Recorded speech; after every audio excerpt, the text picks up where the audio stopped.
Um, Hello everyone, good day to all. I welcome all my dear kids to today's online live classes. I'm Pushpashri, faculty of Bhat and Bhat Tutorials. I'll be handling GK for Sainik school. So, well, my dear kids, in today's session, we will learn about the chapter of the Indian Constitution, and we had discussed some of the points based on Indian Constitution in the last session itself. So, let us continue that in today's session. So, we'll just recall some of the facts that whatever that we had discussed in the last session. So the first part was the meaning of constitution. We had discussed what do you mean by the constitution and how the constitution has been framed. And also we discussed about the importance of constitution. By having the constitution, what is the main importance for the citizens of the India? And also we had learned about the need of constitution. Even though we have a freedom, why do we need the constitution? This also we had discussed.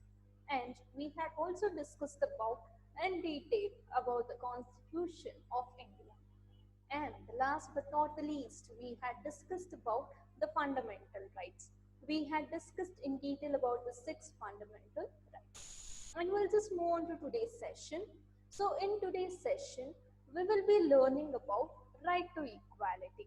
So as I said you in the beginning, so we had learned about the 6 fundamental rights. So what are those fundamental rights? We'll be learning in detail in today's session. So the first fundamental right is right to equality. According to this right, what does this right is going to tell? As the name only suggests, equality is nothing but where each and everyone are equal. So what each and everyone are equal, how they are equal, we'll just let to know over here. So it is one of the 6 fundamental rights in Constitution. So whatever the Constitution rights that we are having, in that right to equality is also one of the right that we are having. It includes equality before law. That means each and everyone are equal in the law. That means everyone are treated equally, where each and everyone are equal in the society. So whether it can be the man, woman, or whether it can be a Muslim, Hindu, Christian, Jainism, whatever it might be. But each and everyone are treated equal in before the law. It prohibits discriminations on grounds of race. So what is this race? Race is nothing but skin color discrimination. So it prohibits grounds of race. So during our olden days, as we all know, they used to do an prohibition. That means they used to tell people who are there black. So they were not used to talk with those people. Only white people were there, and they took black people as their slaves. But as soon as this Indian constitution, the constitution came, they just prohibited all these grounds which was there on the race and also on the religion. So during those days, there was some religions, upper caste, lower caste, and the middle caste. So where they used to treat some people based on their requirement, correct? So all this has been banned as soon as this constitution came. And also with the gender as well as the caste. What is this gender and caste? Gender, it can be a male or a female. Caste is nothing but based on the casteism, like that. Okay. And right to equality includes, what does this right to equality mainly is going to be included? So you can see that equality before law. So what is this equality before law? Equality before law is nothing but where each and everyone are equal in before the law. That is, no one is being treated as, no one should be discriminated in front of the law. And then social equality in public areas. So public areas, it can be a road, park, or if you go for some cinema theaters and all. So everyone will be treated equally. So how the people is going to treat you, in the same way those people will be, other people will also be treated. Why? Just because of the equality right we are having. So social equality in public areas. And then third one, equality in matters of public employment. So what is this equality in matters of public employment? So what does in public employment? Public employment is nothing but the government employment. There are so many people are waiting for this government employment, correct?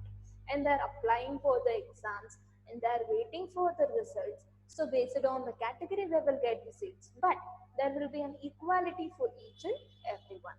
And the last but not the least, that is abolition of untouchability. So as we all know, during those days, the practice of untouchability was there, and this was the main practice they were following. So this abolition of untouchability should happen. Okay, so they have abolished this untouchability. So this is about right to equality, where each and everyone as having the right to be treated each and everyone as equal. So again, I'll just explain you, just say that. So it is one of the 6 fundamental rights. In that 6 fundamental right to equality is also one of the fundamental right. So what does this right to equality include?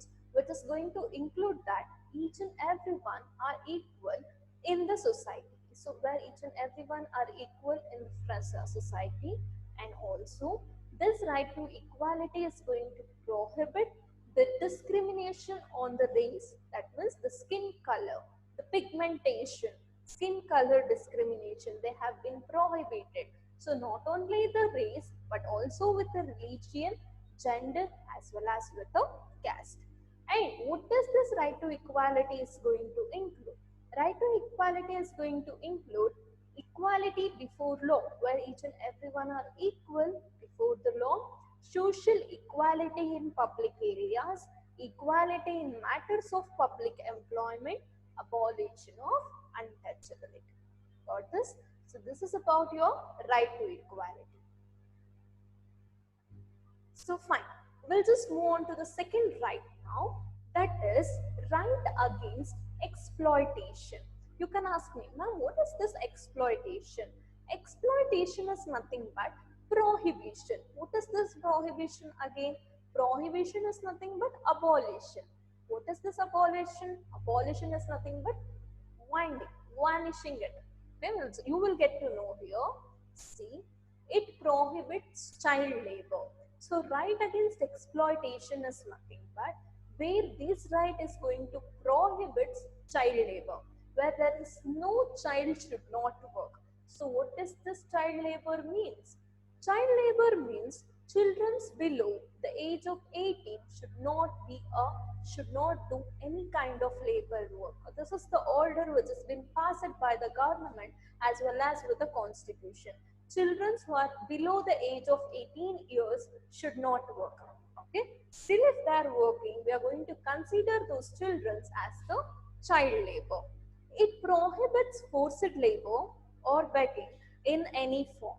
So what is this forced labor and what is this begging? So forced labor is nothing but where some people will be from a poor family. So what happens on that time? They are going to send their children for the work forcefully, even though if they have not crossed 18 years. So this is called as forced labor, where children are not likely to work, but their parents or their guardians is pushing them towards the work. We are going to call that as forced labor or begging in any form. So begging is nothing but where they are going to ask the money with the others for their survival. But this begging has been prohibited in the constitution. Begging is not encouraged in the constitution. So where for begging there is no place in the constitution. Next, it prohibits human trafficking. So what is this human trafficking? Human trafficking is nothing but buying and selling of men, women, children for immoral purpose, just for the purpose of money or for the purpose of selling them or for the purpose of making the profit out of them. So they are going to sell the children. You people have heard, right? So selling the children from one country to another country just for the profit or just to get the dollars or the rupees. So that is called as human trafficking. And this human trafficking is being prohibited according to the Indian Constitution. So this is about your right against exploitation. That is, it is going to prohibit the child labor, where child labor means the children who is below the age of 18 years should not go also it prohibits forced labor and also the begging. Begging is been prohibited from the constitution, and also it is going to prohibit human trafficking. Human trafficking is nothing but buying and selling of men, women as well as the children for the immoral purposes. Immoral purposes is nothing but just for their own profit. They are going to cheat the others. Okay, for their own profit, they are going to cheat the other people. That we are going to call it as immoral purposes. So fine, we'll just move on to the third right, that is right to freedom. What we are all enjoying now, that comes under right to freedom. Okay. So this is the third fundamental right that we know, and also it provides the basic freedom to the citizens. So for citizens is nothing but people who are living in India. So what is this basic freedom? Basic freedom is nothing but right to live, right to speech, right to eat. All that comes under basic freedom. It also provides the freedom with respect to right to speech, where each and every one are having the right to speak. So if you want to tell something, you have all the right to tell that. Okay, nobody is going to stop you from that. So that is nothing but right to speech. And freedom to live. So freedom to live is nothing but if you want a royal life, you can live. If you want a poor life, you can live. So there is no one to restrict that. You have all the right towards your livelihood. And freedom to move freely. If you want to move from one place to another, you should not no need to ask any kind of permission. So you have all the freedom to move from one place to another place.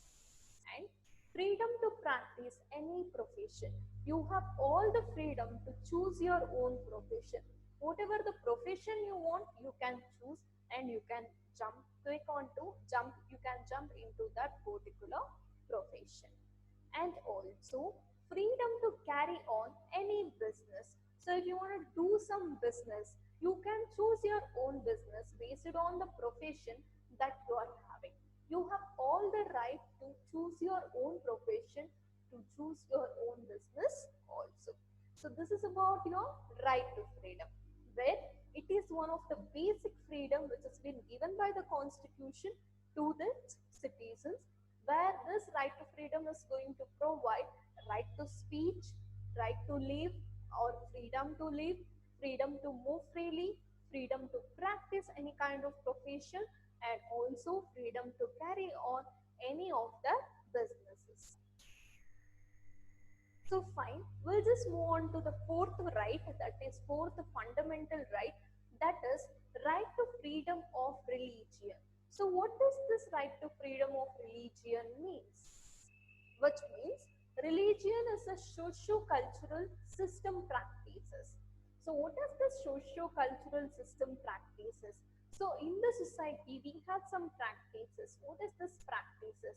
So Hindus will be having their own culture.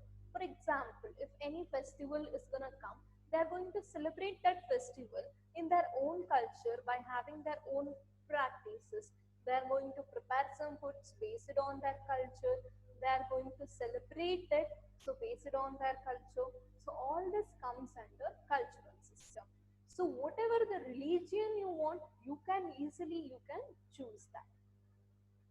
This right includes right to change the religion or belief, and freedom either alone or in a community.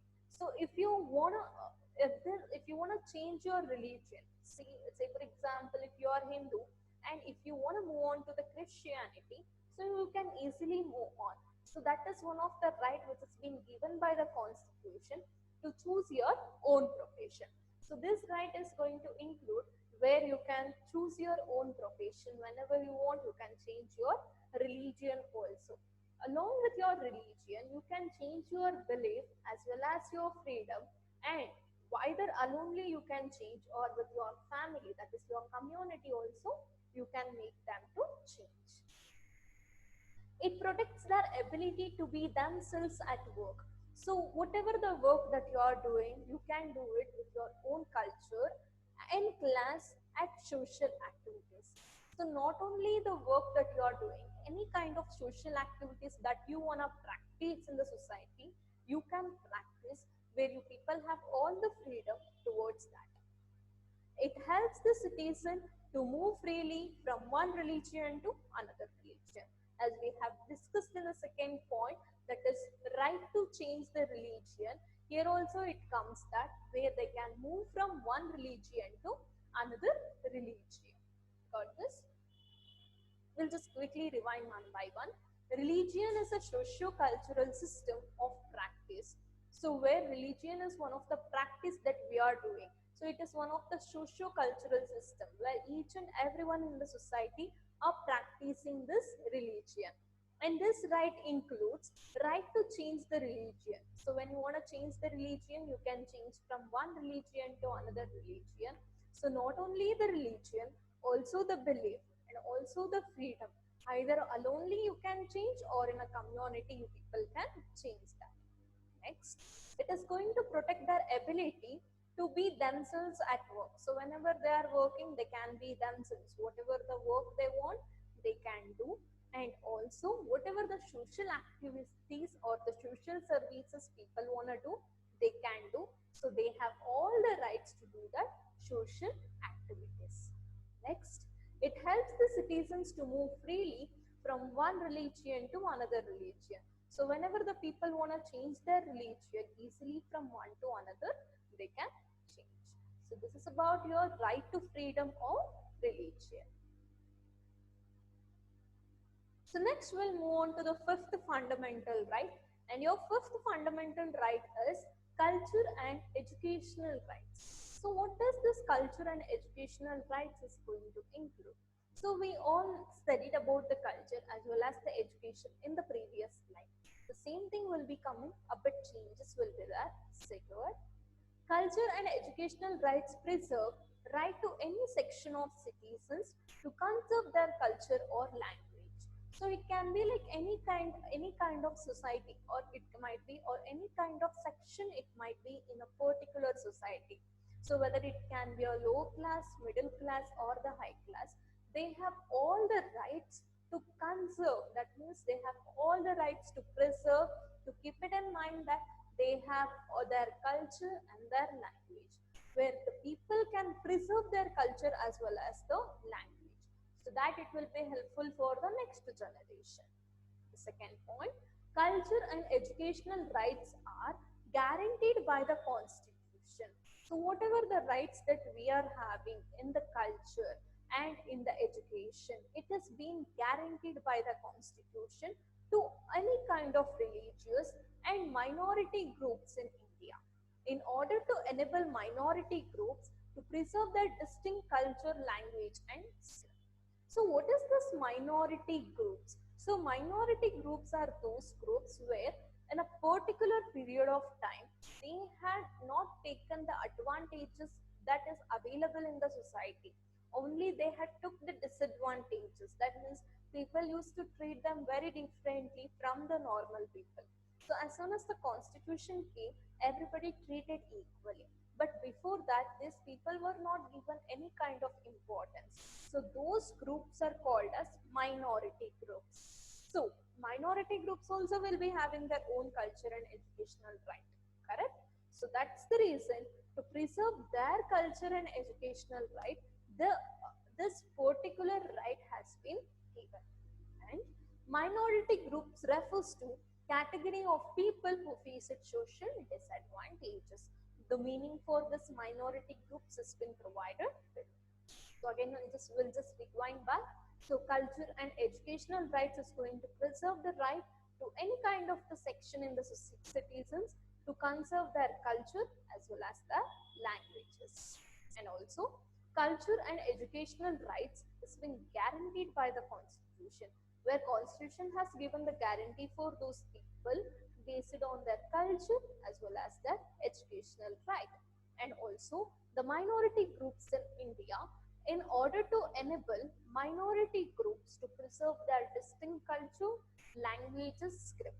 So with this right, the minority groups of people are having all the right to preserve their language, culture as well as their religion and also the education. So minority groups refers to some category of people who has faced the social disadvantages. So this is about your fifth fundamental right. So next we'll move on to the sixth fundamental right, that is right to constitutional remedies. The final right, that is the sixth right. What is this constitutional remedies? So remedies is nothing but, say for example, if you get any fever, cold, cough, so there are some remedies to cure that. In the same way, the remedies is being provided by the constitution to preserve your rights. So what are those remedies? So let us know that. So this constitutional remedy is going to safeguard all other fundamental rights, whatever the fundamental rights that we are having, right to culture, right to education, right to religion, and right to freedom, right to equality, right to move, right to live. So this constitution is going to provide all the other fundamental right to safeguard your particular right. And this constitutional remedy is going to be help us to be aware of our basic necessities. So what are our basic necessities? Food, shelter, clothing. And how to get that in the particular society? The constitution is going to help us with this fundamental rights. And it helps the citizens in moving court in case of violation of their fundamental rights. So where the constitution is going to provide you the right, in the meanwhile it is going to provide you the solutions for those rights. And if you people are facing any difficulties in the society, if you people are facing any problems regarding this fundamental right, you can move up to the court anytime at anywhere.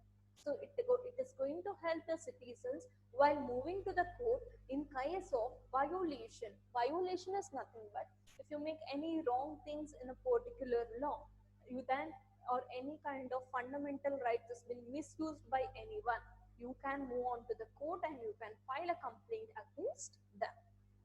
And then constitution acts as a guidelines for the citizens. So whatever the work should be done by the citizens, the constitution is going to stand as a guidelines for them. Next, it is going to preserve the citizens of India. So whomever the citizens are there in India, the constitution is going to provide them all the kind of security as well as the safeguardness. So this is about your right to constitutional remedies. Again, we'll just quickly rewind back. It is going to safeguard other the fundamental rights, and also it is going to help us to be aware of our basic necessities, whatever the necessities that we are having. And it is going to help the citizens moving to the court in case of any violation of that fundamental right. And this constitution is going to act as a guidelines for the citizens who are staying in India, and it is going to preserve the citizens of India. So this is about your sixth fundamental right. So well students, so these are all the six fundamental rights that we had studied in today's session. So hope you all understood this.